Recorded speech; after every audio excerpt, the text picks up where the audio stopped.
Jika kamu berbakti kepada orang tuamu, kamu akan mendapati anak-anakmu berbakti kepadamu, dan itu adalah sesurga-surganya surga di dunia, sejannah-jannahnya jannah di dunia, gitu ya, adalah baktinya anakmu kepadamu. Nggak ada yang nggak dibalas. Maka teman-teman sahabat sekalian, kebaikanmu kepada orang tuamu adalah kebaikanmu kepada diri sendiri. Berhati-hatilah. Kebaikanmu pada ibumu, pada ayahmu adalah caramu memperlakukan dirimu sendiri. Gimana cara memperlakukan orang tua? Nah itu pula lah Allah akan memperlakukanmu nanti lewat anak-anakmu. Pun juga durhaka. Durhaka juga kayak begitu. Katuh.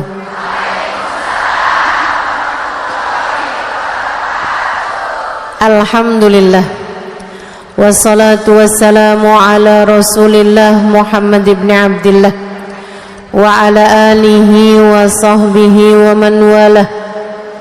Subhanaka la ilma lana illa ma 'allamtana innaka antal alimul hakim. Rabbi shrah li sadri wa yassir li amri wahlul 'uqdatan min lisani yafqahu qawli. Amma ba'du. Kita awali kajian kita dengan kita membaca niat belajar bersama-sama. Bismillahirrahmanirrahim. Nawaitu ta'allum wa ta'lim wan naf'a wal intifa' wal mudzakarah wat tadhkir wal ifadah wal istifadah wal hitha 'ala tamassuk bi kitabillah wa sunnati rasulillah sallallahu alaihi wa alihi wa sallam wa du'a ilal huda wa dilalata alal khair ibtigha'a mardatih wa qurbih wa thawabih wa husnil khatimah ma'al lutfi wal afiyah wa salahil aqibah birahmatika ya arhamar rahimin. Ila hadratin Nabi Muhammad sallallahu alaihi wasallam wa alihi washabihi wa judratu ahli baiti wasallim wa jamil anbiya wal mursalin wal kauni ajma'in wa khususan sayyidil muhajirin Muhammad bin Isa fakil muqaddam Muhammad bin Ali Balawi sayyidil Abdurrahman Asgaf sayyidil Hafidullah bin Abu Bakar al-Aidarus fakhril wujud Syekh Bakar bin Salim sahib ratib Abdullah bin Al-Haddad Ahmad bin Zain al-Habsyi wa Ahmad al-Habsyi wa jami' sadatina ali abi alawi ajma'in anna Allah yaghfir lahum wa yarhamhum wa ya'li darajatin fil jannah wa yanfa'una barakatihim wa asrarihim wa anwarihim wa ulumihim wa nafahatihim fid din wad dunya wal akhirah. Al-Fatihah. Bismillahirrahmanirrahim. Al-jannah tahta aqdamil ummahat. Surga berada di bawah telapak kaki ibu. Artinya apa? Artinya kamu kalau mau cari surga, surgamu adanya di bawah telapak kaki ibu, dengan cara kamu berbakti kepada ibumu. Itu makna yang paling sering kita pikirin ya. Jadi surga itu adanya di bawah telapak kaki ibu. Teman-teman sekalian saya muliakan, tentu saja semua dari kita kepengen masuk surga di akhirat. Surga yang dimaksud di sini adalah surga akhirat juga, surga dunia juga ya. Surga akhirat yaitu yang menjadi tempat keridhaan Allah Subhanahu wa taala kelak di hari akhirat. Sementara surga yang dimaksud di dunia adalah kebahagiaan dan keberkahan. Jadi kalau kamu mau cari surga akhirat, adanya berada di bawah telapak kaki ibu. Kalau mau cari surga yang di dunia, yaitu berupa kebahagiaan dan keberkahan, itu juga ada pada mencari keridhaan orang tua, mencari keridhaannya ibu, orang tua. Namun yang dalam secara khususnya di sini adalah ibu, gitu ya. Kalau orang tua itu kan ada dua, ibu sama bapak ya. Nah, ibu ini memang tempatnya lebih tinggi daripada bapak secara baktinya kita kepada kaum ibu. Kenapa? Sebab kesulitannya ibu lebih banyak daripada kesulitannya ayah, gitu ya. Dan perjuangannya ibu lebih banyak daripada perjuangannya ayah juga, gitu. Allah Subhanahu wa taala memang menjadikan ibu itu yang lebih utama daripada ayah. Dengan hadisnya Nabi Muhammad SAW juga, ketika datang seorang bertanya, Rasulullah, man ahaqqun nas bibirri, wahai Rasul, siapa orang yang paling pantas, paling bagus buat saya bakti kepadanya? Nabi kemudian menjawab, ummuka, ibu kamu. Tummaman. Terus siapa lagi Rasul? Ummuka, ibu kamu. Tummaman. Terus siapa lagi Rasul? Ummuka, ibu kamu. Tummaman. Terus siapa Rasulullah? Abuka, bapak kamu. Ibu baru. Bukan artinya ibunya 3 ya. Ntar bapaknya bilang gitu, nah Rasulullah kan nyuruh bakti sama ibu 3, kamu kan baru punya 1, jadi bapak masih boleh nambah 2, biar genep 3 gitu ya, maksudnya biar pas jadi 3. Ya Allah, khair insyaallah. Apalagi kalau pakai dalilnya gini, kan namanya juga istri. Kalau 1 namanya iswan, kalau 2 namanya istu. 3 baru istri, gitu ya. Begitu? Enggak gitu maksudnya. Enggak gitu maksudnya. Jadi maksudnya di situ adalah bahwa bakti kepada ibu itu 3 kali dibandingkan dengan baktinya bapak, begitu ya. Itu jadi yang dimaksudkan dengan hadis al-jannah tahta aqdamil ummahat. Teman-teman saya sekalian, enggak usah nunggu di akhirat. Bakti kepada ibu, bakti kepada bapak, bakti kepada orang tua adalah sesuatu hal yang akan dipersegerakan balasannya dari di dunia sebelum di akhirat. Katanya Nabi Muhammad SAW dalam sebuah hadis bima makna bahwasanya dzambun ujilat uqubatuh, ada juga thawabun ujilat thawabuh, ada juga khair ujilat thawabuh, maka alaihi wasallam bahwa ada perbuatan baik yang dipersegera balasannya dari di dunia sebelum akhirat, yaitu birrul walidain. Birrul walidain. Bakti sama orang tua tuh pasti sama Allah Subhanahu wa taala dikasih balasannya dari sejak di dunia sebelum di akhirat. Dan dosa yang dipersegerakan balasannya sebelum akhirat, apaan? Zina.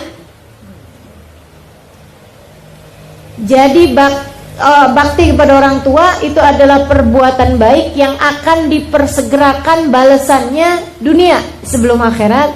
Dan dosa yang dipersegerakan balasannya di dunia sebelum akhirat adalah dosanya zina. Naudzubillah min dzalik. Naudzubillah min dzalik. Mudah-mudahan Allah selamatkan kita, keluarga kita, anak-anak kita semuanya dari perbuatan dosa, baik dosa zina ataupun dosa-dosa yang lainnya, insyaallah. Amin ya rabbal alamin.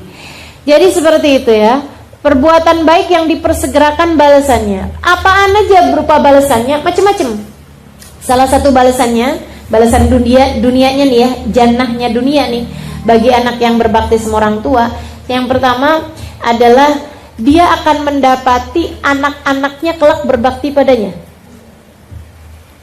Dia nanti akan mendapati anak-anaknya berbakti padanya. Birru abakum tabirrukum abnaukum. Berbaktilah kalian kepada anak-anak kalian, niscaya kalian akan mendapati anak-anak kalian berbakti kepada kalian. Gitu.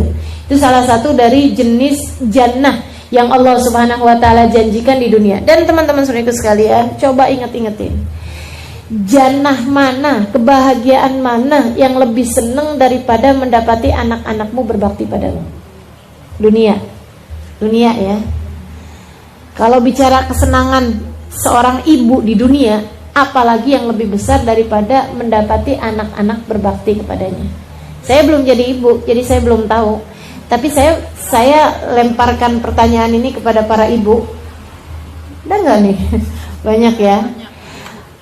Mana menurutmu surga di dunia yang lebih nikmat daripada dibaktiin sama anak-anak? Ada nggak? Ayo ibu nih yang bisa jawab. Ada nggak? Nggak ada kan? Nggak ada kan? Jadi seperti itu gitu. Itu yang namanya surga dunia, al-jannah, yang dijanjikan sama Allah Subhanahu wa taala sebagai tahta aqdamil ummahat. Kamu akan dapati jika kamu berbakti kepada orang tuamu, kamu akan mendapati anak-anakmu berbakti kepadamu. Dan itu adalah sesurga-surganya surga di dunia, sejannah-jannahnya jannah di dunia, gitu ya, adalah baktinya anakmu kepadamu. Apalagi ntar di masa tuanya. Ya Allah, jangan berani-berani sama orang tua sekarang, sebab nanti anak-anakmu akan berani padamu di masa nanti.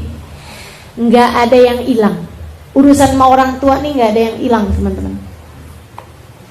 Urusan sama orang tua nih nggak ada yang hilang. Tenang aja. Nggak ada yang hilang. Mau kita berbuat baik bakalan dibalas, mau kita berbuat jahat bakalan dibalas juga. Nggak ada yang hilang, nggak ada yang sia-sia, nggak ada yang percuma, nggak ada yang gratis, gitu ya. Semuanya akan mendapatkan balasannya masing-masing. Khair, syar, mau khair mau syar, semuanya akan dapat kebaikan, kebahasannya. Pun juga durhaka. Durhaka juga kayak begitu. Saya ingat Bang Maryam dulu pernah cerita, ada seorang anak nyeret bapaknya. Anak dewasa, maksudnya orang dewasa, 70-an, 40-an tahun, dia punya bapak yang sudah sangat tua, di atas usia 70-an tahun. Dia seret bapaknya tangga atas, diseret bapaknya tuh dari tangga dari atas sampai ke bawah. Pegel gitu sama bapaknya. Liatin nih Pak, kayak gitu, sampai tangga bawah. Begitu nyampe di tangga bawah, bapaknya bukan ngomong apa gitu, enggak. Dia bilang, nak terusin dong seret saya sampai ke tiang situ.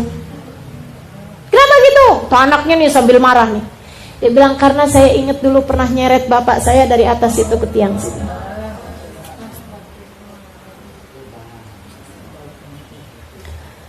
Nggak ada yang nggak dibalas. Maka teman-teman saya sekalian, kebaikanmu kepada orang tuamu adalah kebaikanmu kepada diri sendiri. Berhati-hatilah.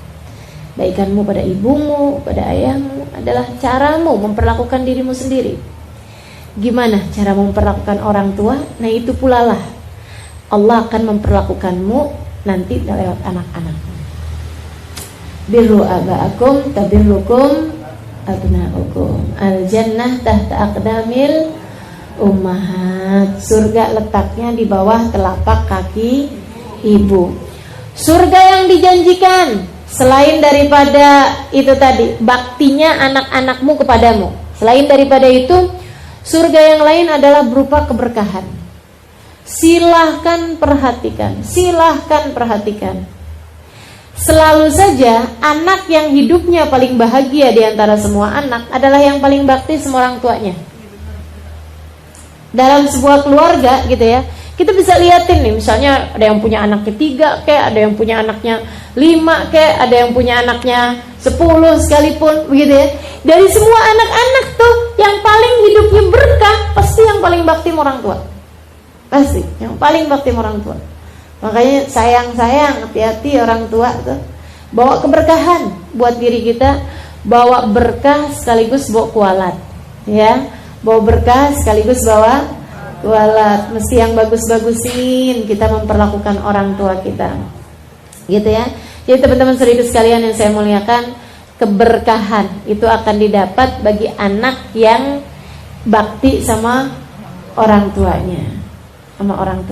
Semua ulama-ulama tuh saya perhatiin gitu ya, kisah hidupnya nggak ada yang berasal dari anak yang songong orang tua, nggak ada ceritanya.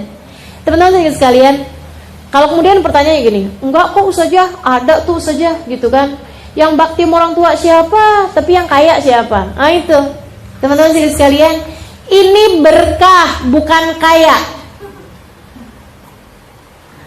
Ini berkah teman-teman sekalian, bukan bicara kaya gitu. Menurutmu, mohon maaf nih ya, kalau ada orang kaya kemudian anaknya pecandu narkoba, berkah apa nggak hidupnya? Naudzubillah. Orang kaya raya nih, suaminya pejabat misalnya gitu, tapi ya Allah, si istri tinggal nangis tiap hari karena suaminya selingkuh misalnya gitu. Menurutmu kehidupannya berkah apa nggak berkah? Nggak ada berkah-berkahnya.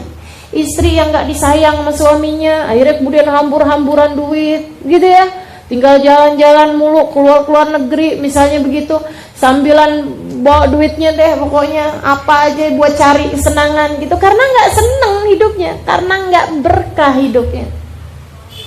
Yang saya maksudkan di sini adalah keberkahan. Saudariku sekalian yang saya muliakan, nggak ada kehidupan anak yang berbakti pada orang tua kecuali berkah. Mau dikasih berapa gitu, tapi enak aja, nyaman aja kehidupannya. Makanya yang bakti sama orang tua, bahagiakan orang tuanya. Apalagi yang masih ada ya dunia ini, Nah, itu masih dikasih kesempatan buat kita baktiin. Bakti yang seneng, orang tuanya bikin disenengin aja. Senengin aja. Susah nih disenenginnya. Kenapa? Cerewet. Kamu nggak tahu betapa cerewetnya kamu di masa kecil. Betapa nyebelinnya kamu di masa kecil. Masa remaja, di masa ABG. Aduh. Ya Allah, ya Allah. Lagian subhanallah ya orang tua tuh ya. Punya anak 5, 6, 7 gitu. Bisa ngurusin anak-anaknya semua. Ini kita nih punya orang tua cuman 2 orang doang. Semua anak-anaknya bakti belum tentu bisa. Masya Allah ya, luar biasa. Mudah-mudahan Allah balas kebaikan orang tua kita. Amin. Amin ya rabbal alamin. Al jannatu tahta aqdamil ummahat. Jadi salah satu bagian dari surganya di bumi itu adalah yang pertama apa tadi? Anaknya balas budi. Anaknya berbakti kepadanya, gitu ya.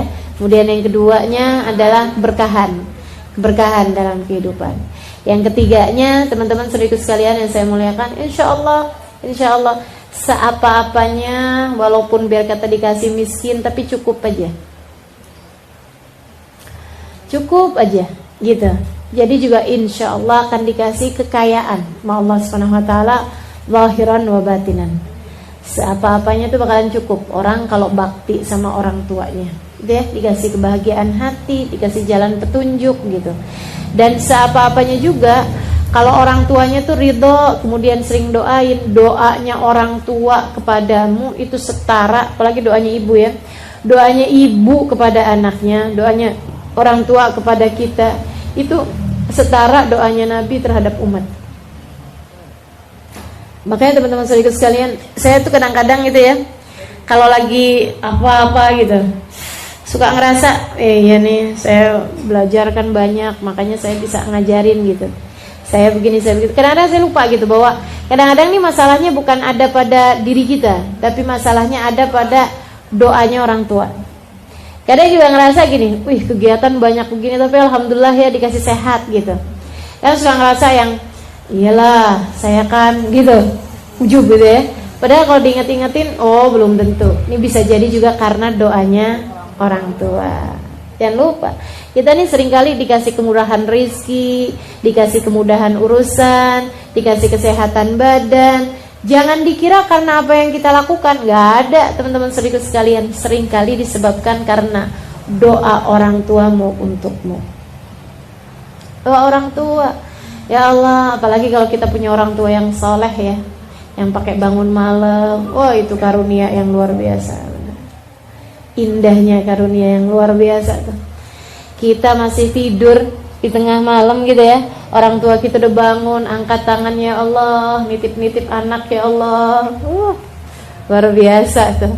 Kamu tidur tapi Allah memandangmu dengan pandangan cinta hanya karena doa orang tua. Mesti dijagain, terutamanya orang tua yang soleh. Bahkan nggak soleh sekalipun, gitu ya, orang tua tuh tetap punya nilai yang luar biasa di mata Allah Subhanahu Wa Taala. Itu teman-teman saudara sekalian yang saya muliakan, salah satu dari surga-surganya, yaitu yang pertama dibaktiin sama anak nantinya, kemudian yang kedua keberkahan kehidupan, yang ketiga dimudahkan seluruh urusan, gitu ya. Urusan-urusan apapun dengan kebaktinya kita sama orang tua tuh biasanya langsung kemudian akan dimudahkan oleh Allah Subhanahu Wa Taala. Kemudian kalau bicara tentang surga, salah satunya adalah bahwa surgamu nanti di sana itu mudah dicari dengan cara baktimu kepada orang tua. Itu makna yang kedua dari makna hadis ini ya. Jadi hadis yang pertama tuh maknanya kalau kamu pengen masuk surga di akhirat nanti gitu ya, carinya adanya dengan baktinya kita kepada orang tua. Kemudian yang berikutnya adalah bahwa amalan-amalan di dunia ini yang mudah untuk mendatangkanmu masuk ke dalam surga adalah lewat baktinya kita kepada orang tua kita, gitu ya. Jadi surga di dunia, surga di akhirat, semuanya bisa diraih dengan baktinya kita kepada orang-orang tua kita, baktinya kita kepada para orang tua kita. Teman-teman saudariku sekalian yang saya muliakan, Allah tuh menjadikan sampai-sampai ridhonya Allah terletak pada keridhaan orang tua. Murka Allah pun terletak pada kemurkaan orang tua. Bahkan katanya Nabi Muhammad, siapa yang masuk pagi dalam keadaan dia bikin ridho orang tuanya, tapi dia buat marah Allah, Allah akan ridho bersama keridhaan orang tuanya. Misalnya nih, pagi-pagi nih, subuh telat, udah bikin murkanya Allah, gitu kan ya? Atau apalah gitu ya, yang dia buat hal yang membuat Allah SWT murka, tapi dia bikin orang tuanya ridho, gitu. Habis selesai dia sholat subuhnya, dia bikinin orang tuanya makanan atau apa gitu ya, yang sampai orang tuanya ridho, senang gitu. Nah itu yang seperti ini, Allah ganti ridho dengan keridhoannya orang tua. Sebaliknya, justru kalau misalnya kita bikin pagi-pagi hari, bikin orang tua murka sama kita, bikin orang tua marah sama kita, tapi bikin Allah ridho sama kita. Misalnya bacaan Quran, ngajinya iya juga, zikirnya iya juga, wiritannya iya juga, tapi dipanggil orang tua nggak nyaut-nyaut. Misal keenakan ini nih ibadah nih ceritanya gitu ya, antara napas ini masih enak nih, masih kurang berapa lembar lagi nih gitu ya, kemudian iya gitu iya, dan orang tuanya manggil terus gitu kan, panggil nih Mil.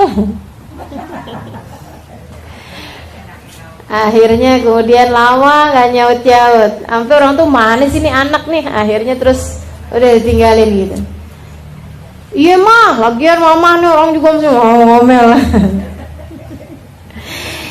Ini katanya Nabi Muhammad SAW, fallahu anhu sakhit, Allahnya akhirnya jadi ikutan marah bersama dengan kemarahan orang tua. Jadi sekalian, sebagai seorang anak sebaiknya usahakan jangan sampai orang tua tuh ngerasa kayak gini loh, yang duh kok anak saya gini ya gitu. Sebisa mungkin berusaha kita untuk nyari keridhaan orang tua, karena masalahnya nih bukan urusan orang tuanya nih, urusannya mau Allah gitu.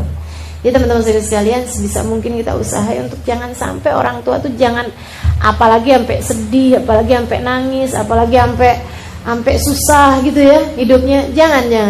Jangan sampai orang tua tuh ngerasa kok anak saya gini ya, gitu aja. Kalau bisa jangan gitu. Usahakan dia tuh yang senang, alhamdulillah punya anak nih ya, masya Allah, biar gitu-gitu juga tapi nyenenginnya gitu.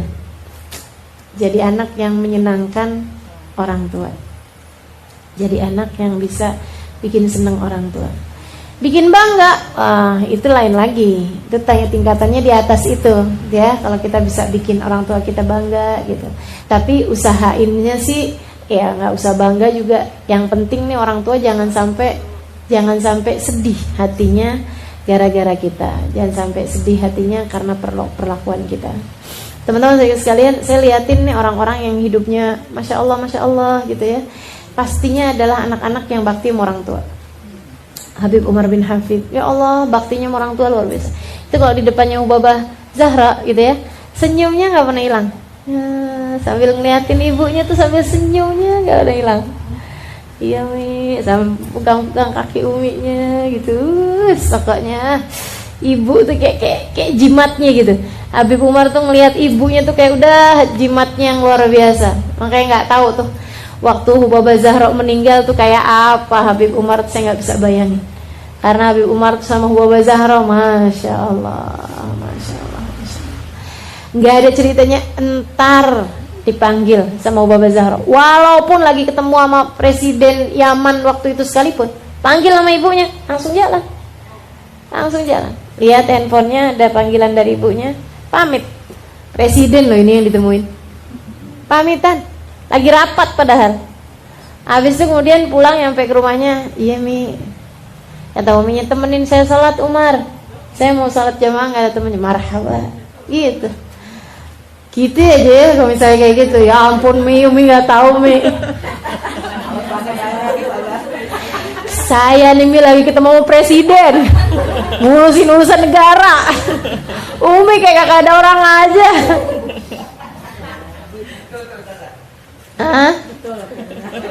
Betul. Ya Allah, nggak pakai langsung marhaba. Umi udah punya wudhu gitu. Udah, yuk kita salat. Ayo, Umi mau sunnah dulu. Gitu, udah katanya uminya. Ya, yuk. Bismillah. Salat jamaah. Habis selesai salat jamaah tungguin sampai doa, sampai zikir apa segala macam. Bisa mesti tanyain lagi. Ada lagi Mi yang Umar bisa kerjain? Enggak, udah Mar. Marhaba. Umar pamit ya Mi. Gitu. Ya Allah, top ya. Luar biasa bener. Itu teman-teman sekalian kayak begitu. Saya ngeliatin tuh kehidupan orang-orang soleh-solehah kayak gitu. Nggak usah yang gede-gede. Anaknya Hubabah Maryam. Ini ya. Namanya Sakinah. Banyak diantara kita yang ketemu sama tuh anak. Masya Allah. Biasa aja anak ABG gitu. Itu sampai dengan umur hampir 20-an tahun belum nikah-nikah. Saudara-saudaranya yang lain kawinnya tuh kan awal-awal 18, 19 gitu ya, 20 gitu. Ini tuh 20 lewat ya waktu itu ya. Belum juga nikah-nikah. Hubabah Maryam tuh sampai tiap kali ke Indonesia itu bilangnya tiap kali ketemu sama orang nih doa gitu, minta doa sama orang.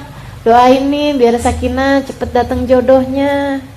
Sampai Hubabah tuh pernah ngomong sama saya kayak begini. Kenapa ya Halimah Sakinah itu ya? Dia nggak jelek gitu. Dia nggak, maksudnya bukan gimana-gimana juga gitu. Tapi yang lain-lain tuh saudara-saudaranya tuh semuanya udah nikah, udah ada yang lamar tuh dari umur-umur masih kecil gitu. Yang ini nih belum ada yang lamar-lamar juga. Doain nak gitu. Sampai ngomong gitu sama saya. Dan ajaibnya si Sakinahnya ini tiap Hubabah habis ngomong sama seseorang misalnya yang doanya mustajab atau orang tua yang gimana gitu ya. Umi Wardah misalnya atau siapa misalnya gitu, doain biar Sakinah dapat jodoh. Nanti tuh habis Hubabahnya pergi, Sakinahnya bilang, Mi doain biar jodoh saya jangan datang dulu. Saya tuh tanya sama Sakinah gitu kan. Saya bilang, Sakinah, kenapa kamu tuh kayak begitu gitu? Kenapa kamu belum mau kawin gitu? Dia bilang kayak begini, ya Halimah, wa man li ummi wa abui idza natazawwaj. Dia bilang, Halimah, kalau saya kawin nanti umi sama abah saya sama siapa? Yang ngurusin, yang jagain siapa? Dia bilang, saya ini Halimah satu-satunya perempuan sekarang yang ada di rumah. Saudara saya laki-laki. Dia bilang, umi saya udah tua, bapak saya udah tua, udah sakit-sakitan dua-duanya. Dua-duanya udah sakit-sakitan. Jadi itu tinggalan yang satu tuh, Sakinah, ambilin obat nak. Saya ambilin.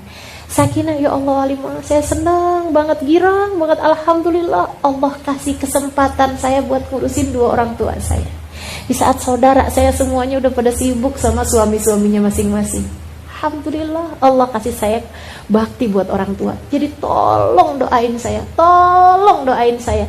Jangan kawin dulu saya sebelum bisa seneng, bisa bakti sama orang tua saya begitu lama. Makanya subhanallah, dia menikah tuh habis ibunya meninggal. Habis ibunya meninggal, ayahnya juga menikah lagi, kemudian baru Sakinahnya nikah. Masya Allah, Masya Allah, luar biasa bener. Jadi nih si anak gak mau nikah karena kepengen bakti sama orang tua. Ibunya doain dia biar cepet nikah, biar anaknya seneng gitu. Biar anaknya seneng, ibunya doain biar anaknya seneng. Anaknya kepengen nyenengin orang tuanya. Jadi dia selamatin, oh ya Allah, jangan dulu ya Allah, saya jangan kawin dulu sebelum saya nanti kalau nikah, saya kan harus ikutan sama suami. Pasti orang tua saya juga nyuruh ikutan sama suami, iya kan? Gimana dia bilang? Gak mungkin saya ninggalin orang tua saya. Masya Allah. Saya bilang nih anak-anak ya, didikannya orang tuanya emang luar biasa bener juga. Sampai bisa bikin anak punya hatinya kayak begitu. Kita ini sebagai anak kadang yang kita pikirin kesenangannya kita sendiri, bukan kesenangannya orang tua kita gitu. Kita nggak nyari yang Allah mauin, yang Allah ridhoin gitu kan. Kita nyarinya yang kita mau aja. Ya Allah, mudah-mudahan Allah kasih keberkahan buat kita sekalian. Amin. Amin ya rabbal alamin. Jadi kayak gitu tuh teman-teman sekalian. Nyari amalan yang bisa mendatangkanmu untuk surga nantinya adalah dengan baktimu kepada orang tua. Saudariku sekalian yang saya muliakan, makna lain Ini berbanding terbalik ini ya, berbanding terbalik. Kalau ini kan berarti kita mau dapat surga, cari di bawah telapak kaki ibu gitu ya. Makna lainnya adalah bahwa yang dibawa sama ibu itu adalah surga. Maka ibu jangan pernah bawa-bawa neraka buat dibawa kepada anak-anaknya. Nak sholat nak, kamu nak, kalau nggak sholat neraka loh.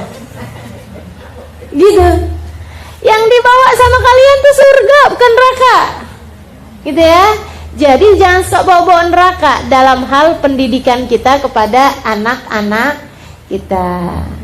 Ini kalau yang makna yang pertama tadi kan anak kepada orang tua. Yang ini nih orang tua kepada anak. Teman-teman sekalian, yang tadi ya, yang mana yang tadi ya? Kita mau nyari ridhonya Allah, adanya keridhaan orang tua. Ini nggak di dunia, nggak di akhirat. Penuh banget sejarah dengan fakta bahwasanya anak durhaka orang tua hidupnya nggak bahagia. Dari mulai yang karangan seperti maling kundang lah, gitu ya. Apalagi dongeng-dongeng gitu ya, legenda-legenda. Atau sampai dengan yang beneran-beneran pun juga kita banyak banget dapetin hal-hal yang seperti itu. Yang karena doa orang tua, yang karena kebaikan orang tua gitu. Sehingga sekalian, ada satu ustadz cerita, seorang motivator ya, di Jakarta sini. Dia bikin tulisan tentang dirinya sendiri gitu. Sekarangnya udah jadi orang yang sangat sukses secara duniawi ya, insya Allah juga secara akhirat juga tentunya. Dia bilang, saya dulu zaman masih mudaan, sekarangnya umurnya sekitar 60-an tahun mungkin. Dulunya dia bilang waktu lagi zaman 30-an tahun, dia punya anak-anak kecil, kehidupannya masih serba kekurangan, serba ya biasa-biasa, lagi mulai mengkritis lagi mulai usaha gitu ya, buka usaha gitu. Satu hari istrinya sakitnya itu yang sampai nggak ketahuan sakitnya apa, dibawa pergi ke rumah sakit, pindahin satu rumah sakit ke rumah sakit yang lain, sampai ke rumah sakit yang paling bagus lah gitu. Dia bilang satu hari ini sakit istrinya nih belum ketahuan sampai udah keluar duit berapa banyak gitu. Pemeriksaan ini ternyata enggak, periksa ini ternyata enggak ada, periksa ini ternyata enggak ada, kayak gitu. Dia bilang anak-anak pun udah mulai ribut di rumah karena enggak ada ibunya kan gitu. Sesekali saya ajakin ke rumah sakit, dia bilang aduh sedihnya yang luar biasa ya Allah, ini dikasih ujian nih benar-benar besar nih, dia bilang. Sampai satu hari dia bilang, saya tuh dapat telepon dari rumah sakit sesudah hampir semua barang-barang di rumah habis, duit habis gitu ya. Dia dapat telepon dari rumah sakit kayak begini, Pak, dia bilang ini sakitnya istri ini belum ketahuan juga sampai sekarang, dan mulai besok dia bilang kalau belum ketahuan juga sakitnya, ibu nih istri ini buat bertahan hidup harus minum obat per sehari itu 3 kali, dan obatnya itu kalau nggak salah ya nilainya itu berapa puluh juta gitu, 20 juta apa berapa juta gitu sekali minum obatnya, pilnya itu. Jadi untuk membuat dia tetap bisa bertahan hidup dalam waktu yang sampai ketahuan sakitnya itu apa gitu.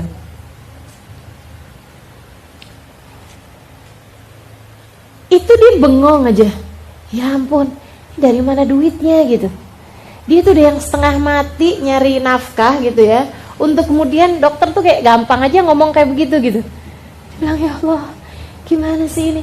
Dia tutup telepon dari rumah sakit, terus habis itu dia tuh yang dia bilang saya istighfar, saya doa, saya minta sama Allah, ya Allah kenapa nih Allah, kasih saya petunjuk. Dia bilang gak lama kemudian dia keingetan ada satu ustadz, satu gurunya dia gitu, satu orang lah yang sangat dia hormati, biasanya suka tahu-tahu urusan yang dia nggak tahu gitu. Jadi dia tuh telepon ke gurunya tersebut. Terus orang itu, orang alim ini, orang soleh ini, dia bilang kayak begini, coba deh kamu ingat-ingat, mungkin kamu punya salah sama ibu kamu, katanya gitu ya. Akhirnya dia bilang, saya habis telepon itu saya ingat-ingat apa ya. Dia bilang saya ingat zaman lagi saya SMP. Itu berapa puluh tahun yang silam. Dia umurnya waktu itu 30-an tahun. Zaman SMP itu kan umur 13, 14 tahun ya. 20 tahun yang silam gitu. Dia bilang ya Allah, saya ingat tuh saya pernah ngambil duitnya ibu. Pernah nyolong duitnya maknya nih ceritanya nih. Gara-garanya dia itu ceritanya minta uang bayaran buat sekolah. Minta uang bayaran buat sekolah. Jadi ibunya nih gak ngasih-ngasih. Akhirnya satu hari dia lagi masuk ke kamar gitu, lagi nyari-nyari ibunya gitu kan. Dia kelihatan ada uang di bawah bantal ibunya. Nah si uang itu cukup buat bayarin SPP-nya dia, uang sekolahnya dia, udah nunggak 2 bulan. Itu cukup buat 2 bulan itu. Ditambah ada keperluan-keperluan dia buat beli baju, buat beli buku, buat beli bolpen, buat beli ini tuh cukup semua pakai duit itu. Jadi dia pun kemudian yang udah deh, mama gak ngasih-ngasih kayak gitu ya, ibu gak ngasih-ngasih, saya pakai aja duitnya kayak gitu. Toh nantinya juga bagaimanapun kan juga memang ibu juga memang harus bayar juga buat sekolah itu kayak gitu. Dia ambil tuh duit, langsung dia pakai gitu. Ibunya sempet nyari-nyari gitu kan, dia belaga nggak denger aja pokoknya gitu. Udah, akhirnya dia kemudian telepon sama ibunya. Dia bilang, assalamualaikum bu. Ibunya bilang, waalaikumsalam, gimana nak, kabar istri kamu nak, gitu ya. Iya bu, sekarang sakitnya nih nggak ketahuan apa nih. Kalau sampai besok nggak ketahuan sakitnya apa, harus minumin obat begini begitu segala macam. Ya Allah nak, kasihan banget nak, kamu nih nasibnya, aduh, masya Allah nak, kasihannya nak. Pokoknya ibunya tuh sampai ini banget kepikiran. Nah, terus anak-anak kamu gimana? Iya mah, alhamdulillah sih anak-anak di rumah baik-baik, sehat-sehat. Iya sehat-sehat, jangan lupa sih makannya gini gitu kan. Iya insya Allah gitu. Mah, saya mau ngomong sama mama. Mama ingat gak mah, waktu itu mama lagi zaman saya SMP, mama pernah kehilangan uang. Mamanya bilang kayak begini, ya ampun nak, itu tuh ya kejadian yang mama gak akan pernah lupa. Dia bilang itu lagi zaman bapak kamu tuh lagi gak punya duit, lagi bangkrut sama sekali, lagi gak punya penghasilan sama sekali. Dia bilang sampai buat bayar rumah, buat kontrakan rumah setahun itu, dia bilang bapak kamu tuh gak bisa bayar waktu itu. Jadi saya itu memang punya tabungan, dia bilang dari sedikit-sedikit saya tabung dari setiap kali uang belanjaan. Ada lebih dikit tuh ditabung gitu ya. Dia bilang sampai udah terkumpul, nilainya waktu itu sangat-sangat kecil ya, kayak 150 rupiah kayak gitu loh. Dan itu tuh mungkin kalau di kita kayak kalau sekarang tuh kayak berapa? Kayak 15 juta gitu kali ya. Nah ya, saya sekitar segitulah gitu. Zamannya kan udah lama. Dia bilang saya tabung sampai terkumpul segitu. Dia bilang hari itu saya tuh berencana mau membayarkan kontrak rumah itu. Saya udah siapin, dia bilang duitnya di bawah bantal, udah saya tukerin jadi uang, maksudnya jadi 150 perak yang kemudian jadi 1 gitu maksudnya. Saya taruhin di bawah bantal, dia bilang kayak begitu. Tahu-taunya saya pulang dari pasar, duitnya hilang. Ya Allah, sedihnya saya sampai datang ke rumahnya orangnya yang punya rumah itu, dia bilang, saya minta maaf dan saya tuh dikata-katain hari itu, katanya bohong, katanya janji mau hari ini bayar, ternyata nggak bayar, ini apa segala macam. Dia bilang ya Allah mak, saya benar-benar nggak pernah lupa tuh hari. Kata ibunya,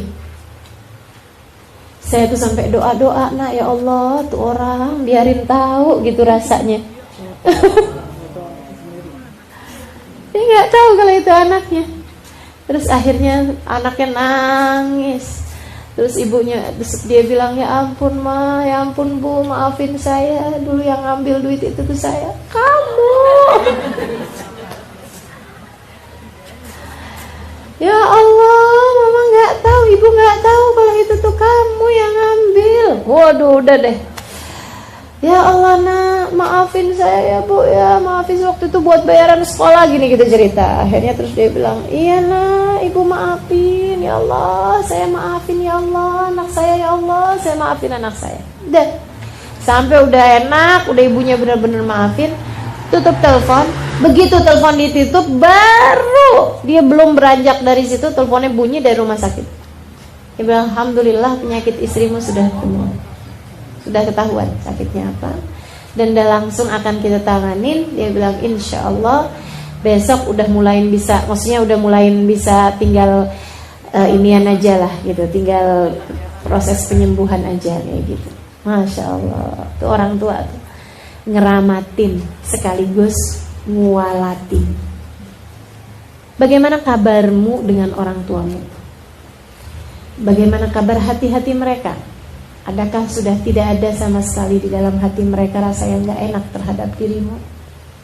Pastikan minta maaf orang tua untuk kesalahan-kesalahanmu terhadap mereka. Ya Allah, ya Allah. Surga bagaimanapun terletak di bawah telapak kaki. Yang keduanya, teman-teman saudaraku sekalian, pemaknaan yang tadi itu ya, yang pemaknaan yang berikutnya adalah bahwa sebagai seorang ibu yang kamu bawa adalah surga. Al-jannah tahta aqdamil ummahat. Nabi lagi mau bilang juga sama para ibu, tuh surga tuh yang kamu bawa gitu. Surga yang kamu bawa. Jadi jangan bawa-bawa neraka. Sama anak-anak tuh bawanya surga aja deh udah gitu. Nah, gitu ya. Ayo kita ibadah bareng yuk biar bisa masuk surga bareng-bareng. Nah, jangan pakai baju yang ini dong. Ntar kalau kamu pakai bajunya kayak beginian dunia, terus nanti di hari akhirat ntar kamu nggak bisa masuk surga. Mama sedih nanti, gitu ya. Gitu kan. Anaknya balikin. Nah, mama juga kan pakai jilbab baru-baru aja mah. Iya sih.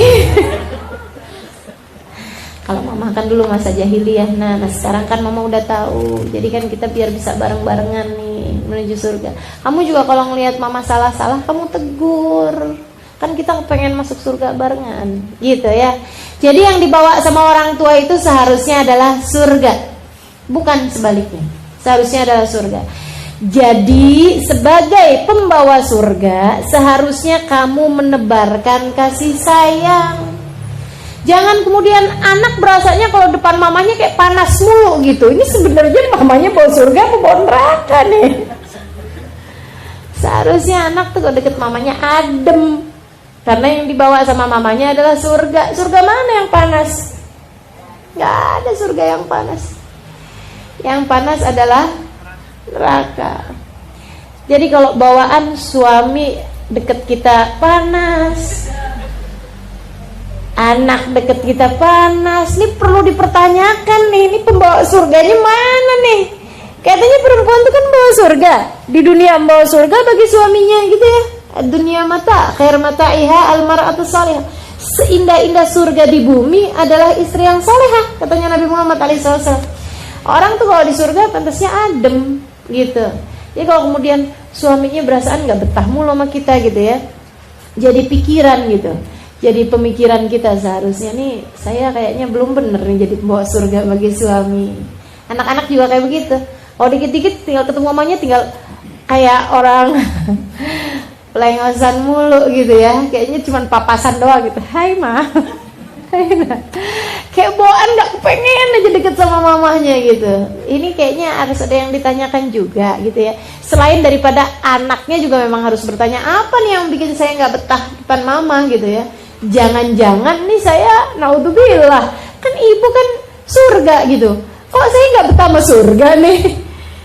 Adakah saya bukan calon penghuni surga nih kalau gak betah-betah deket sama ibu? Kan gitu. Jadi pertanyaannya si anak. Nah si ibu juga jadi pertanyaan, ini saya katanya pembawa surga, tapi kok anak-anak saya gak betah gitu sama saya? Ini apa saya yang belum bener nih jadi pembawa surga? Karena surga terletak di bawah telapak kaki ibu, gitu ya. Jadi bawanya yang enak-enak aja. Sebagai orang tua, kamu seharusnya membawakan kebaikan bagi anak-anakmu, menebarkan kasih sayang bagi anak-anakmu, gitu. Teman-teman saya sekalian, yang enak, doain anak yang enak. Saya perhatiin tuh di Tarim tuh, ibu kalau lagi marah, semarah-marah apapun, dia cuma ngomongnya kayak gini, Allah yahdi, gitu. Sampai saya tuh dulunya ngirain kalimat apa sih, mereka tuh ngomong apa sih, kalau lagi marah tuh ngomong apa sih gitu. Allah yahdi, kayak ini nyumpahin nih gitu. Tapi ternyata Allah yahdi, semoga Allah memberikan hidayah padamu gitu. Jadi semarah-marahnya dia hanya akan mendoakan baik kepada anak-anaknya. Karena doanya ibu kepada anak tuh ngaruh loh. Teman-teman sekalian, jangan pernah sebagai seorang ibu, jangan pernah sampai keluar dari lisanmu kata-kata yang gak baik atau sumpah gitu ya, doa yang buruk terhadap anak-anakmu. Jangan sampai itu keluar dari lisanmu. Yang nyesel selain daripada anaknya, dirimu sendiri. Anak-anak ngaruh banget teman-teman sekalian. Ngaruhnya bukan cuma ngaruh dikit, ngaruh banget sama anak-anak tuh. Udah deh, luar biasa bener. Makanya sampai itu gini, di Tarim terutamanya, itu orang nggak ada yang dipanggil dengan panggilan-panggilan apa gitu, nggak ada. Biasanya nama mereka dibagusin, kemudian dipanggil lengkap namanya Fatimah, panggil Fatimah. Namanya Muhammad, dipanggil Muhammad. Namanya kayak gitu ya. Ada seorang di antara mereka berkata bahwa saya panggil namanya itu lengkap gitu, biar sekalian jadi doa. Kalau dia namanya Fatimah gitu, tiap kali saya panggil saya doain semoga dia seindah Sayyidah Fatimah. Namanya Muhammad, ya Allah karuniakan akhlaknya Nabi Muhammad kepadanya. Gitu. Jadi kalau namanya siapa aja gitu, mau namanya Abu Bakar dipanggil namanya lengkap Abu Bakar gitu. Kenapa? Biar dia bisa semulia Sayyidina Abu Bakar, biar dia bisa seindah Sayyidina Abu Bakar. Umar namanya, enak loh namanya, pendek juga ya. Umar, panggil Umar gitu. Gak kemudian jadi Umay. Itu kan jadinya apa tuh artinya tuh? Umay. Nggak tahu tuh gitu. Padahal segitu pendeknya ya. Umar panggilnya Umang. Jadi nggak ada artinya gitu. Kenapa nggak Umar aja sekalian, biar sekalian jadi doa tiap kali kita memanggil namanya, gitu ya. Muhammad, nggak usah panggil yang lain-lain. Met, tanyanya Memet.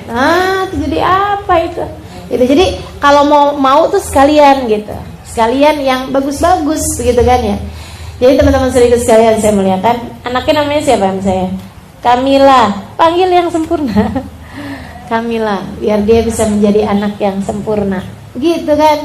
Sempurna akhlaknya, sempurna pribadinya, sempurna fisiknya, sempurna dunia akhiratnya, gitu. Jadi tiap kali manggil, tiap kali kita niatin sebagai doa, gitu. Sebagai doa yang indah. Makanya ngasih nama anak tuh yang bagus-bagus. Jangan asal keren. Ini lagi musim anaknya lahir gitu ya, warnanya kulitnya sawo mateng, kasih nama Angelina. Kagak ada pantas-pantasnya. Kan gak ada pantas-pantasnya gitu ya. Laki-laki gitu ya, mending gitu kayak bule gitu kan. Ini enggak, hitam manis gitu ya. Kasih nama Robert. Aduh, udah gak pantas. Udah yang udah pasti-pasti aja. Kasih nama tuh dengan nama-nama yang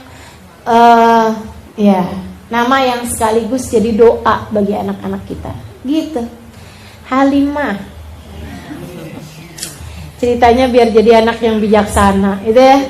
Jadi orang yang bijaksana, artinya kan kayak gitu. Tapi belum bijaksana saya, masih bijak sini.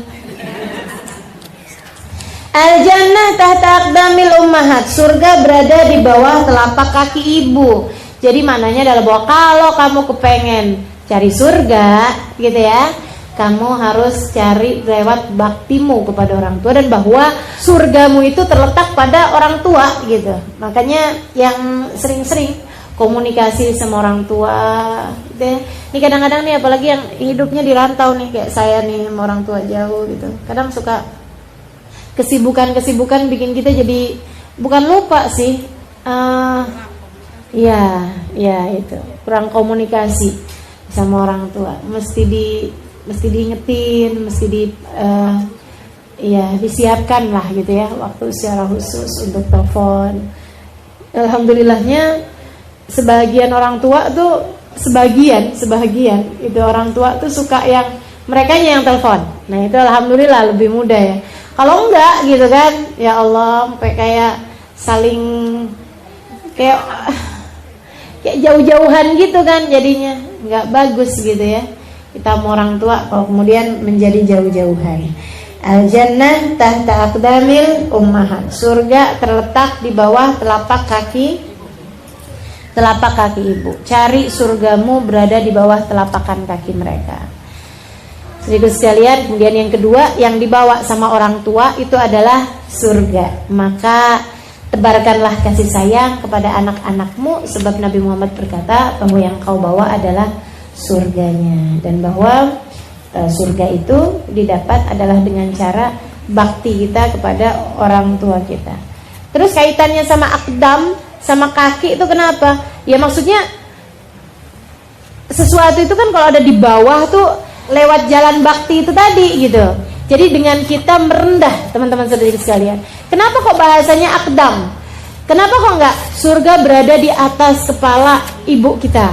Gitu ya. Tapi Nabi Muhammadnya menyebutkan surga adanya di bawah telapak kaki ibu. Nah, kalau kamu mau lihat surga, kamu harus menunduk. Kan gitu. Kalau kita misalnya dibilangin bahwa kalau surga ada di bawah atas kepala ibu kita, kan kita berarti begini nih. Gitu ya. Surga ada di dada ibumu misalnya. Berarti kita melihatnya ke arah depan. Tapi kalau dibilang surga di bawah telapak kaki ibu, artinya kita di depan ibu kita seharusnya adalah menunduk. Nunduk, liatin surgamu. Ya Allah, teman-teman saudara sekalian, para ulama-ulama tuh ya memperlakukan orang tuanya. Kita memang gak ada apa-apanya. Kita nih, ya apalagi kita memang orang masih lagi belajaran buat bakti kan. Mereka tuh yang untuk bakti tuh luar biasa. Ada seorang di antara mereka yang bilang kayak begini, saya seumur hidup nggak pernah makan sama orang tua. Wah, kenapa kamu nggak pernah makan sama orang tua? Dia bilang, saya tuh takut nggak pernah makan semeja atau senampan sama orang tua. Bareng-barengan tentu saja gitu ya, tapi tidak satu nampan gitu sama orang tua tuh nggak ada gitu. Selalu cari yang lain aja gitu. Kalau misalnya lagi bareng-barengan makan nih, orang tuanya ya udah dibarengin sama siapa kayak gitu. Dianya nyelip kemana gitu, nggak pernah mau. Dia bilang kenapa? Saya takut ada makanan yang udah dilihat sama bapak saya, dilihat sama ibu saya, mereka kepengen, ternyata saya karena nggak tahu saya ambil makanan tersebut, sehingga akhirnya saya jadi durhaka sama orang tua saya. Segitunya kita malah rebutan sama orang tua kita. Main home pimpah. Siapa yang dapat daging, siapa yang dapat lengkuas direndam. Ya Allah, ya Allah. Masya Allah ya. Ada orang soleh lagi ngobrol sama ibunya. Ada temennya di situ lagi liatin gitu. Lagi ada di situ lah gitu. Dia tuh ngeliatin si temennya dia ini nih lagi di kerubungin sama lalat. Ada satu ekor lalat di hidungnya dia nih, terus dimuter-muter wing. Lihatnya tuh kayak risih gitu. Kepengennya saya datengin tuh temen saya terus gitu ya, kita usir gitu lalatnya. Tapi dia enggak gitu. Sampai terus aja hinggap di hidungnya dia nih, abis wing terus hinggap. Dia diem aja gitu. Diem aja sampai selesai dia ngobrol sama ibunya.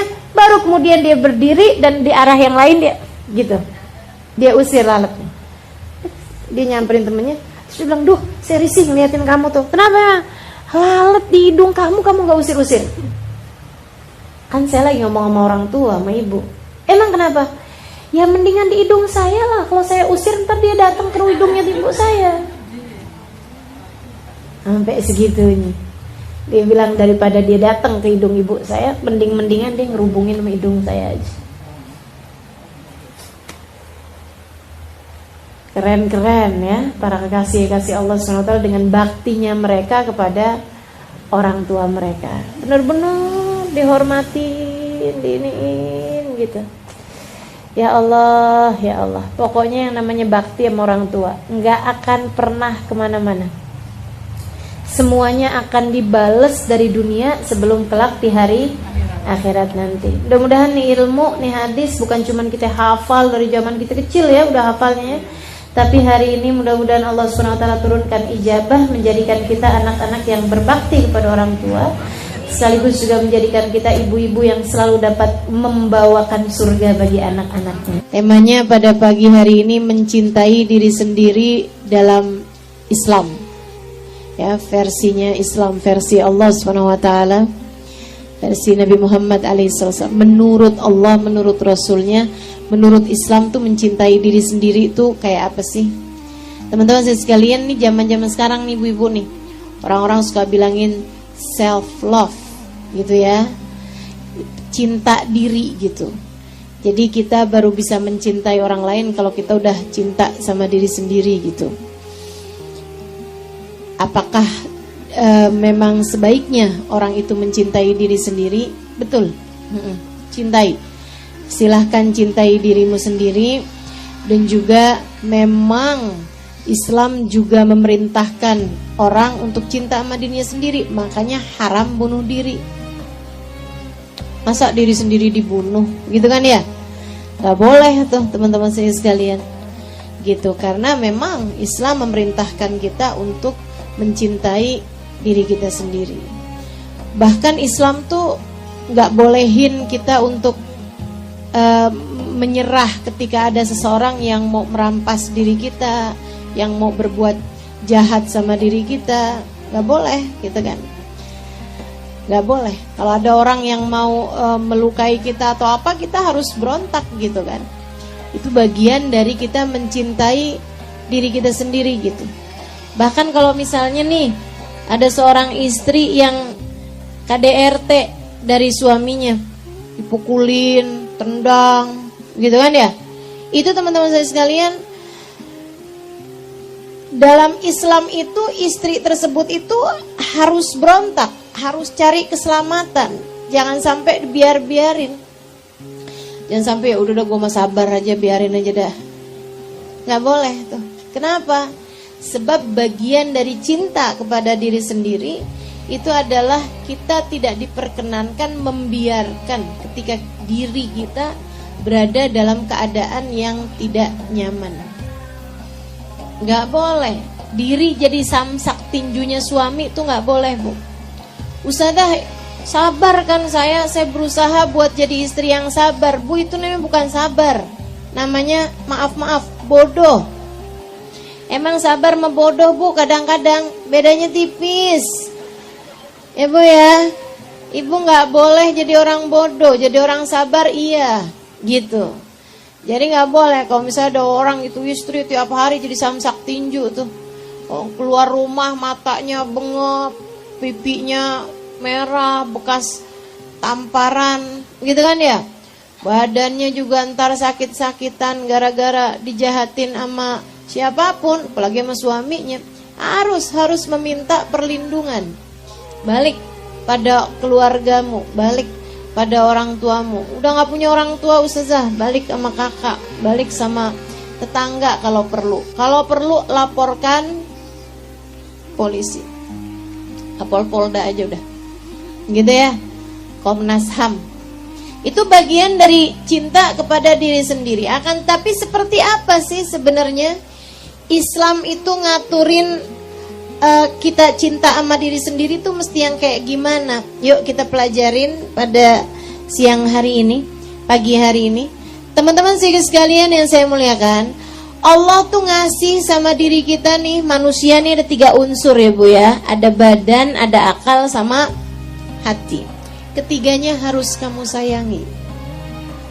Ketiganya harus kamu cintai. Ketiganya harus kamu berikan haknya. Haknya badan apa aja bu? Kasih makan.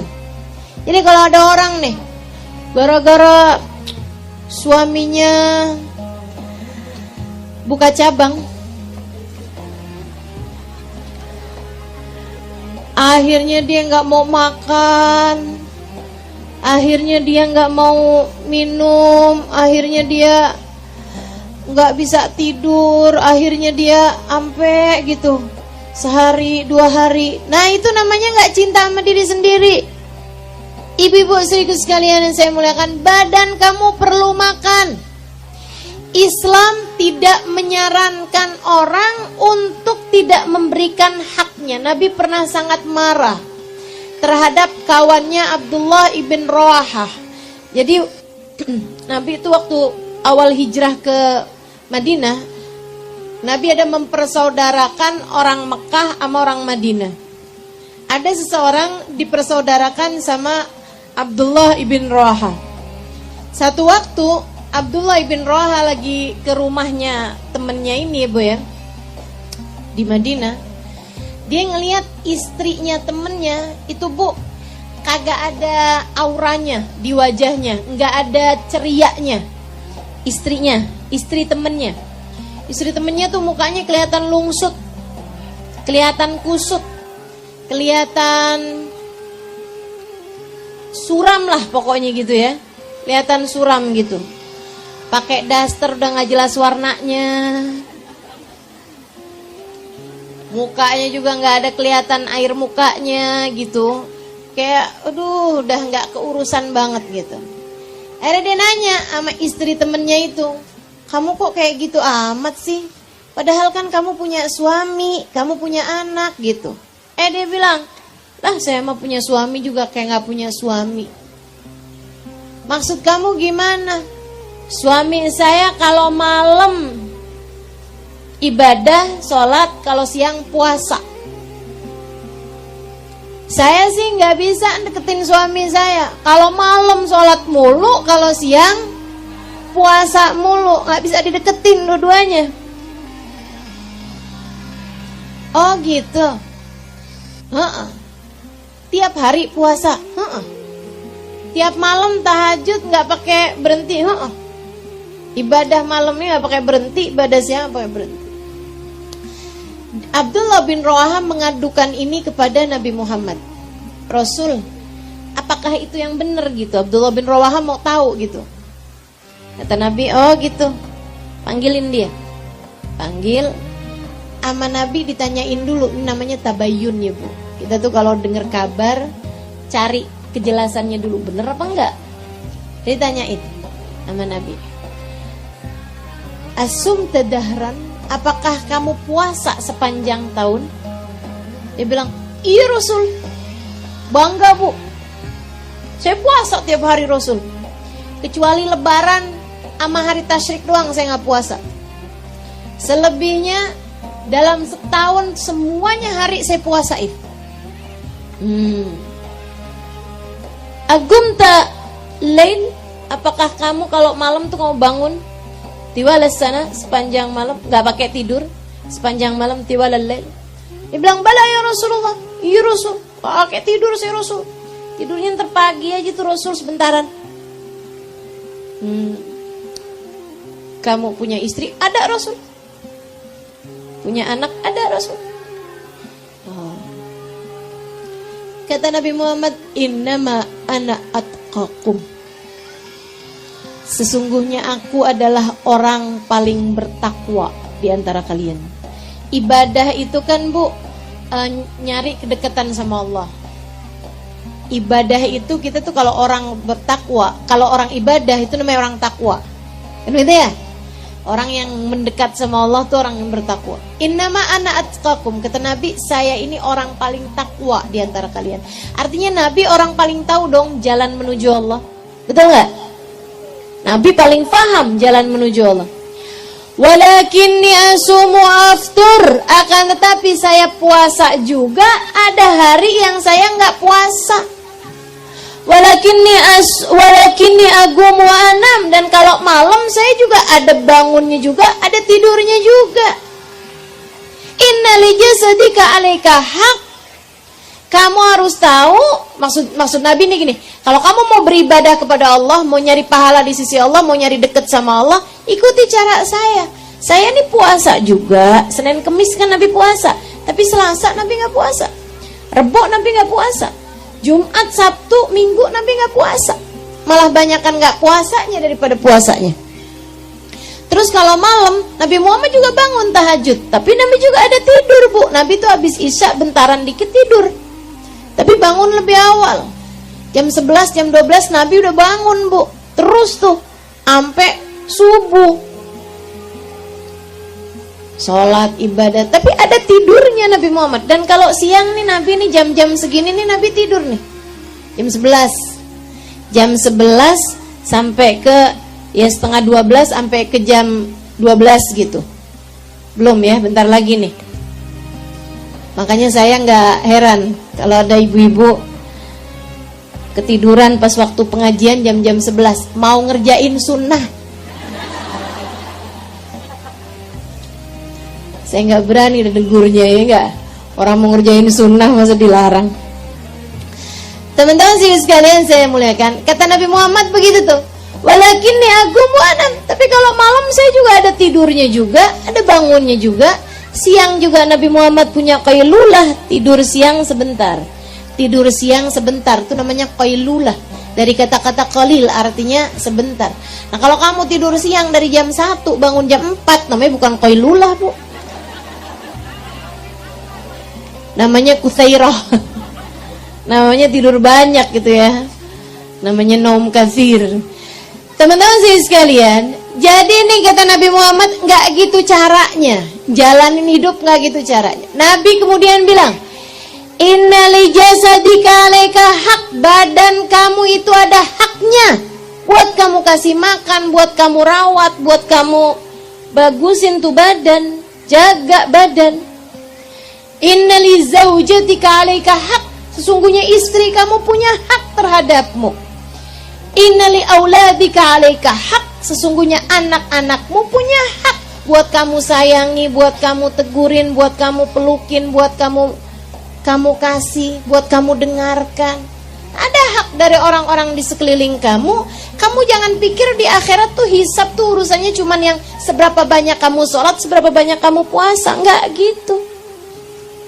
Enggak gitu. Kita di atas muka bumi ini perlu untuk mencintai badan kita, menyayangi badan kita, memberikan hak terhadap badan kita. Jadi bagian dari cinta sama diri sendiri, kasih makan badannya. Silahkan makan. Makan yang enak boleh Ustazah? Boleh, asalkan halalan thayyibah. Yang halal dan yang thayyib. Ibu-ibu jangan karena dengar misalnya begitu ya, orang yang mujahadah makannya ini gitu, sampai kemudian nggak mau makan. Atau misalnya lagi nabung nih, pengen punya rumah, sampai tiap hari makan mau pakai garam mulu. Bu, punya rumah kagak, darah tinggi iya? Nggak gitu caranya, nggak gitu. Kalau punya dinikmati silahkan. Yang penting halalan thayyibah. Begitu. Ibu sekalian, makanan. Nabi kemudian perintahkan sahabat tadi ini. Kata Nabi Muhammad, kalau gitu kamu cukup puasa sebulan 3 hari. Sebulan, tiap sebulan, kecuali Ramadan tentu saja ya. Sebulan puasa 3 hari. Ya Rasulullah, ini utik fauqa dzalik. Rasul, saya kuat lebih daripada itu. Kata Nabi, dan sum yaumul itsnin wal khamis. Kalau gitu kamu puasa seminggu 2 hari, Senin Kamis. Ya Rasulullah, ini utik fauqa dzalik. Saya kuat lebih daripada itu wahai Rasul. Kata Nabi, dan sum yauman waftur yauman kasami Dawud. Kalau gitu berpuasalah seperti puasanya Nabi Dawud, sehari puasa sehari enggak, sehari puasa sehari enggak. Jangan dipuasain sepanjang tahun, istri kamu nanti merasa enggak punya teman. Baiklah Rasulullah. Jadi dia pun mulai puasa sehari enggak. Dan dia di akhir-akhir umurnya bilang, udah agak tuaan, dia bilang, ya ampun saya nyesel, kenapa dulu gak ngambil aja sebulan 3 hari aja. Karena ternyata pas sudah tua-tuaan gini saya berat ngerjain sehari puasa sehari enggak. Andai saya ikut apa yang diperintahkan Nabi Muhammad, gak usah pakai tawar-tawaran, tentu jauh lebih mudah jalanin kehidupan gitu. Nabi itu udah yang tahu yang terbaik lah gitu. Jadi badan kita juga, cintai badanmu, kasih makan. Ya, kasih makan. Teman-teman saya sekalian, tapi bagian dari mencintai badan segala-gala ada batasannya. Ada batasannya. Jangan kemudian mari kita cintai diri kita, makan semuanya. Bakso pedes-pedes dimakan, habis itu sakit perut. Itu namanya nggak sayang sama diri. Kalau udah tahu dia punya sakit lambung, nggak cocok sama cabe, ibu ya. Ya kalau gitu mesti jaga-jaga diri. Sayangi dirimu, kasih yang bener, kasih yang bagus. Ibu aja kalau misalnya sayang sama anak, kan kepengennya kan ngasih yang terbaik ya bu sama anak ibu kan. Nah, suami kan juga kayak begitu. Nah, jadi bagian dari cinta sama diri adalah tidak berlebih-lebihan. Ikut apa kata Nabi? Kata Nabi Muhammad terhadap urusan makanan nih bu nih, nahnu qaumun la na'kul hatta naju' wa idza akalna la nashba. Kami adalah orang-orang yang gak makan kecuali sesudah lapar, dan kalau makan berhenti sebelum kenyang. Kamu cinta sama diri sendiri begitu ya, ikutin apa yang jadi aturannya Nabi. Jangan kenyang-kenyang masih aja terus aja tuh. Waduh, bener-bener ya, bagian dari nggak cinta sama diri sendiri. Jagain badannya biar sehat. Karena kita nih ibu-ibu sekalian, nih bu, kenapa orang zaman dulu kayaknya lebih sehat-sehat deh daripada orang zaman sekarang? Ya kan ya, orang zaman sekarang bener tuh, banyakan mecin, banyakan instan, banyakan gula, banyakan segala macam. Orang dulu-dulu tuh makanannya jauh lebih sehat. Ya bu ya.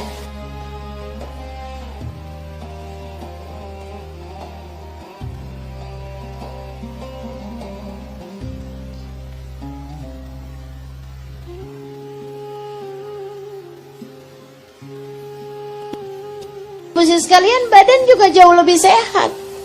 Jauh lebih sehat gitu. Makanya kenapa orang Jepang tuh, ya memang seringnya mereka makannya itu yang segar-segar, umurnya jauh lebih panjang secara statistik ya, dibandingkan dengan orang-orang di masyarakat modern. Semakin modern, semakin yang sibuknya itu ama semuanya serba-serba instan tuh butuh. Apalagi yang pada pakai pengawet apa segala macam, itu juga badannya jadi semakin ringkih terhadap penyakit-penyakit kayak kita ini nih. Udah umur 40 tahun gitu ya, udah kayak orang umur 80 tahun. Betul apa enggak bu? Muka bisa bohong, dengkul enggak? Kalau udah duduk nih, ubah posisi per 10 menit. Saya liatin nih dari tadi. Masya Allah, Masya Allah. Ya itu dia nih, kurang jagain badan ya bu, kurang jaga badan. Mudah-mudahan Allah sayangin kita, Allah kasih kesehatan yang sempurna untuk kita insya Allah, amin. Apalagi bentar lagi mau puasa kan, perlu sehat ya bu. Kalau kita sehat kan ngerjain ibadahnya enak. Jaga badan dengan jaga kesehatan. Sehingga sekalian, termasuk bagian cinta sama badan, dimandiin, bu. Jangan sampai berapa hari nggak mandi, nggak pernah sisiran, rambut awut-awutan, gigi nggak disikat. Ya Allah, ya Allah. Yang penting kan ibadah. Ibu-ibu pikir Islam nggak ngajarin buat hal-hal yang seperti itu? Ngajarin bu. Nih apalagi di Indonesia nih, udara kita nih lembab ibu-ibu sekalian. Kita di Indonesia nih perlu mandi sekurangnya sehari sekali. Nih bu, kalau di negeri luar sana tuh bu tuh, apalagi di agak kesanaan ya, kayak Arab gitu kan, kayak ke benua-benua kayak ke Turki gitu, ke Eropa apa segala macem tuh, itu udaranya bu banyak kan kering, mereka itu kering. Saya pertama waktu awal-awal tinggal di Hadramut, heran banget dan ngeliat orang jual kerupuk dibentang aja bu begitu. Lah ampun, apa enggak kapes tuh kerupuknya ya? Apa enggak layu gitu kerupuknya? Ternyata enggak bu, sampai 3 hari ditaruh geletakin gitu aja nggak akan layu. Ya, orang jualan kerupuk tuh kayak orang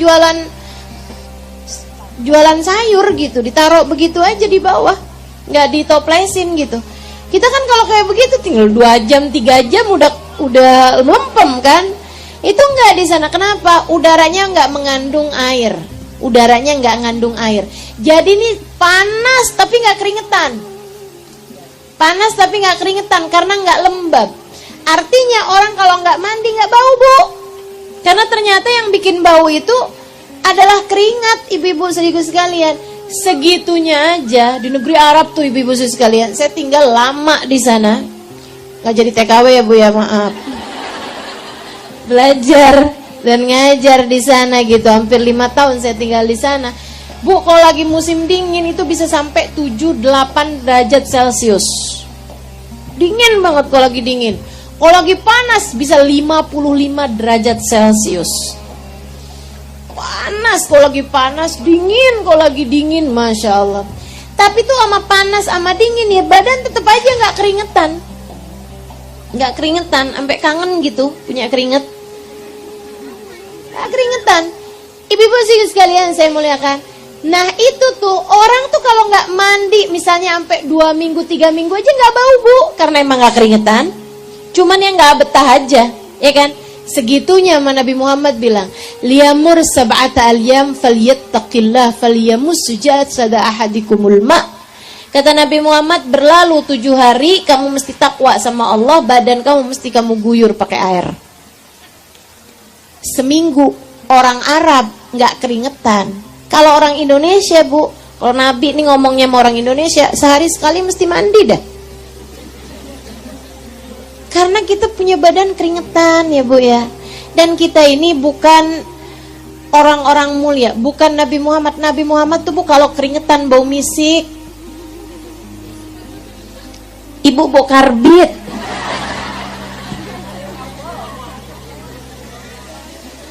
Masya Allah. Nabi baunya kasturi, Bu. Orang malah ambil keringetnya Nabi Muhammad buat dipakai parfum. Kita membuat bikin jadi zat pemusnah, buat ngusir tikus, ngusir inian tuh bisa tuh kayaknya pakai keringat kita. Nah itu jadi kita emang mesti banget mandi gitu, bagian dari mencintai diri sendiri. Mesti itu. Sikat gigi, Nabi sikat gigi, Bu, waduh sering banget pakai kayu siwak. Padahal Nabi tuh mulutnya baunya wangi. Segitunya Nabi rajin siwakan gigi. Nabi rajin sikatan gigi. Mau masuk rumah sikatan. Nih Nabi nih mengajarkan kita untuk mencintai, menyayangi badan kita sendiri. Sahabat tuh bilang, idza takallama faka'annal miska yakhruju min fi. Nabi kalau bicara seolah-olah kasturi bertebaran dari mulut beliau. Wangi bener bau mulutnya. Tambah deket tambah enak ciuman bau mulutnya Nabi.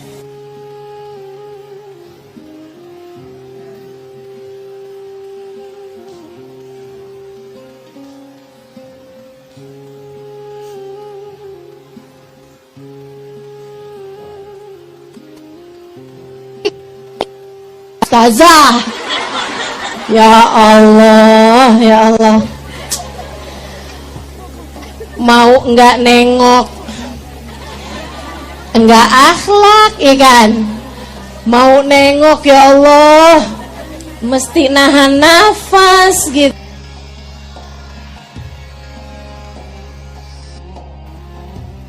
Pertahanan nafas itu kan enggak banyak ya, Bu. Luar biasa. Nah ini mesti banget nih kita itu buat sayang sama diri sendiri dengan kita rawat badan. Rawat badan.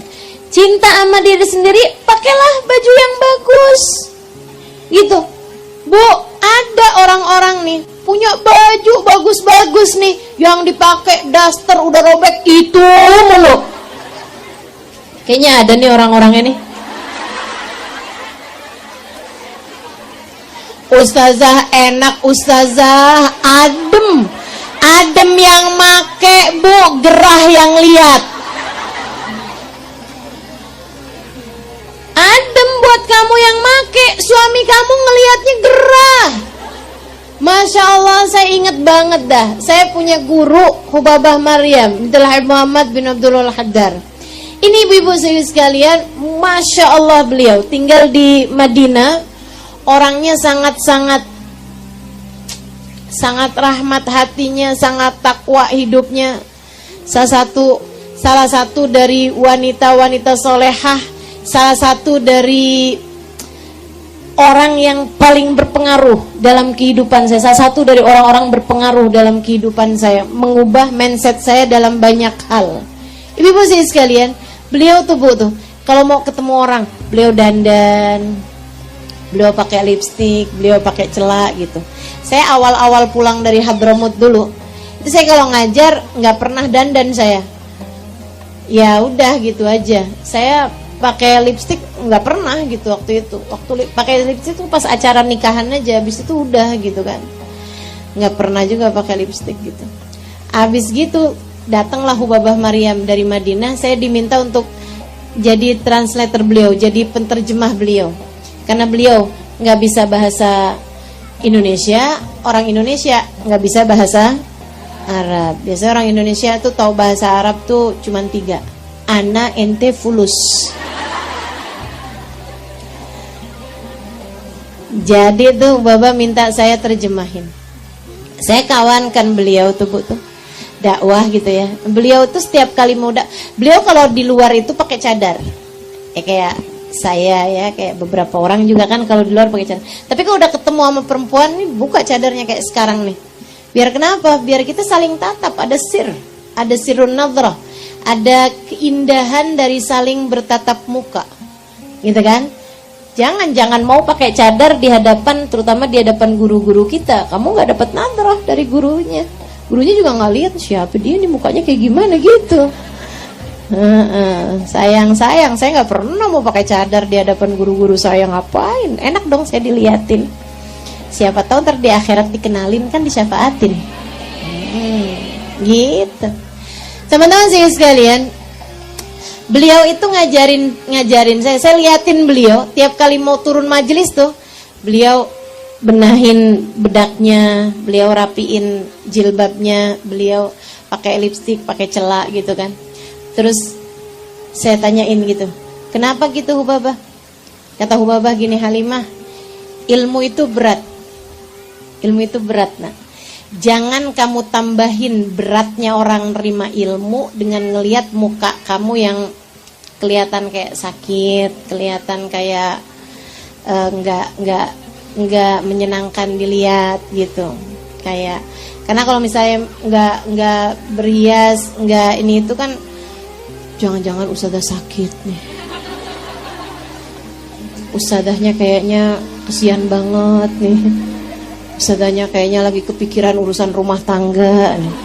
Akhirnya jadinya nggak didengerin. Akhirnya jadi yang disampaikan susah masuknya gitu.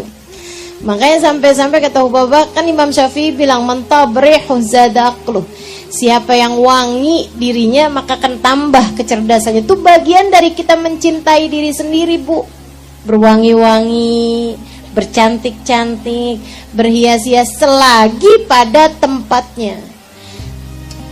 Nih Hubabah nih bilang nih, saya tuh heran sama orang negeri kamu nih Halimah. Kenapa gitu Hubabah? Kalau kondangan pada cantik-cantik, pada wangi-wangi. Tapi kalau di rumahnya, padahal kan kondangan ada laki-laki yang bukan mahram. Kondangan kan ada orang-orang lain gitu kan. Maksudnya ada orang-orang yang bukan mahram kita gitu. Yang sebaiknya perempuan malah justru jangan berhias di hadapan laki-laki yang lain. Malah hias-hiasan semuanya, pada cakep-cakep semuanya. Giliran di rumah sama suaminya yang halal, ya Allah Halimah, tuh perempuan-perempuan di negeri kamu pada kayak jin. Saya bilang, emang Hubabah pernah lihat jin? Enggak dandan gitu.